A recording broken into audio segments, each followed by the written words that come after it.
Assalamualaikum warahmatullahi wabarakatuh. Selamat pagi dan salam sejahtera buat kita semua. Bagaimana kabarnya anak-anak hari ini? Sehat-sehat semua kan? Semoga kalian di rumah semuanya dalam kondisi sehat semuanya. Hari ini kita akan belajar tentang tema 1, organ gerak hewan dan manusia, subtema 1, organ gerak hewan, pembelajaran pertama kelas 5. Dengan tujuan pembelajaran yang ingin kita capai hari ini adalah dengan membaca teks tentang organ gerak hewan dan manusia, siswa dapat menyebutkan alat gerak hewan dan manusia secara benar. Kemudian yang kedua, dengan kegiatan membaca, siswa dapat menentukan ide pokok setiap paragraf dalam bacaan secara tepat. Dengan menulis, siswa dapat mengembangkan ide pokok menjadi sebuah paragraf secara runtut. Dengan berdiskusi, siswa dapat menyebutkan pengertian, fungsi, dan cara menentukan ide pokok bacaan secara percaya diri. Nah, anak-anak, ayo sekarang kita membaca bacaan yang berjudul Organ Gerak Manusia dan Hewan. Salah satu ciri makhluk hidup adalah bergerak. Secara umum, gerak dapat diartikan berpindah tempat atau perubahan posisi sebagian atau seluruh bagian tubuh manusia atau hewan. Makhluk hidup akan bergerak apabila ada rangsangan yang mengenai sebagian atau seluruh bagian tubuhnya. Gerak pada manusia dan hewan menggunakan organ gerak yang tersusun dalam sistem gerak. Organ gerak berguna untuk berjalan, berlari, melompat, meloncat, memegang, menggali, memanjat, berenang, dan sebagainya.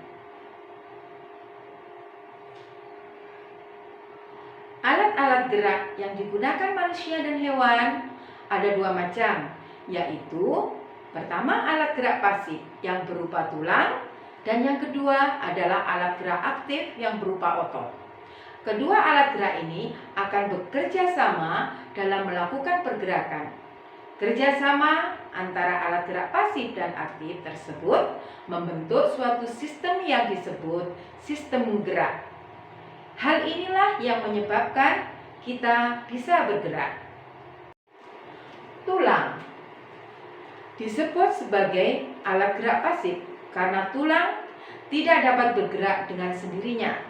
Tanpa adanya alat gerak aktif yang mempengaruhi tulang, maka tulang-tulang manusia dan hewan akan diam dan tidak dapat membentuk suatu alat pergerakan yang sesungguhnya.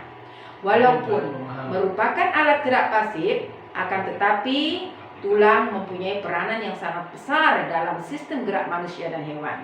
Otot disebut sebagai alat gerak aktif karena otot memiliki kemampuan untuk berkontraksi dan berelaksasi sehingga dapat menggerakkan tulang-tulang.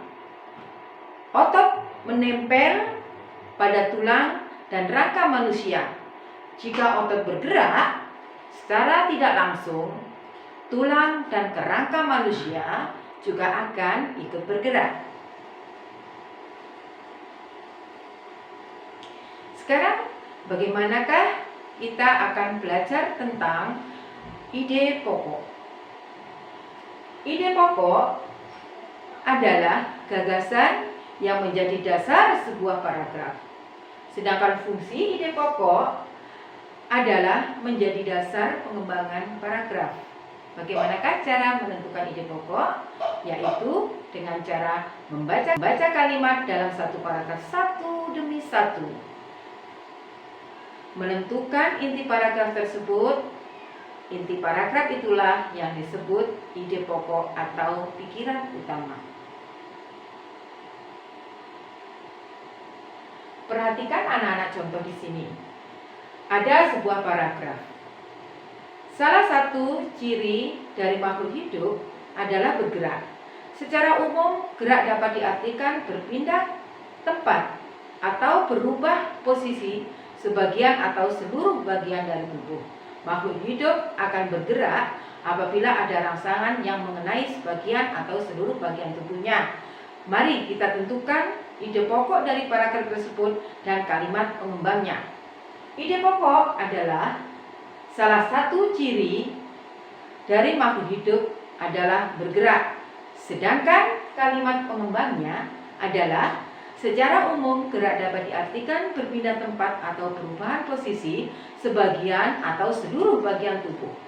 Makhluk hidup akan bergerak apabila ada rangsangan yang mengenai sebagian atau seluruh bagian tubuhnya. Nah, sekarang ayo kita berlatih. Temukan ide pokok dan kalimat pengembang dari masing-masing paragraf berikut. Nah, ayo kita menulis. Perhatikan contoh. Selanjutnya, kembangkan ide-ide pokok berikut menjadi sebuah paragraf. Ide pokok, organ gerak terdiri atas dua macam. Cara mengembangkannya, organ gerak manusia dan hewan terdiri atas dua macam. Ada organ gerak pasif, yakni tulang, dan ada organ gerak aktif, yakni otot. Tulang dan otot memiliki fungsi masing-masing dalam sistem gerak manusia dan hewan. Selanjutnya anak-anak, itu sebuah contoh. Untuk selanjutnya, lihatlah ide pokok selanjutnya, yaitu organ gerak banyak sekali fungsinya dan tanpa organ gerak, manusia tidak dapat bergerak. Silahkan anak-anak kembangkan ide-ide pokok tersebut menjadi sebuah paragraf. Nah, sekarang mari kita berdiskusi. Kamu sudah berhasil menentukan ide pokok dari masing-masing paragraf dan juga membuat paragraf dari sebuah ide pokok. Sekarang, mari kita diskusikan kembali tentang ide pokok suatu bacaan. Untuk menentukan ide pokok, kita harus tahu sebenarnya ide pokok itu apa. Ide pokok adalah gagasan yang menjadi dasar sebuah paragraf. Ide pokok disajikan dalam bentuk kalimat utama. Kalimat utama yang memuat ide pokok ini bisa berada di awal paragraf, bisa di tengah paragraf, dan juga bisa di akhir paragraf. Kalimat utama ini dijelaskan oleh beberapa kalimat penjelas yang disebut kalimat pendukung atau pengembang.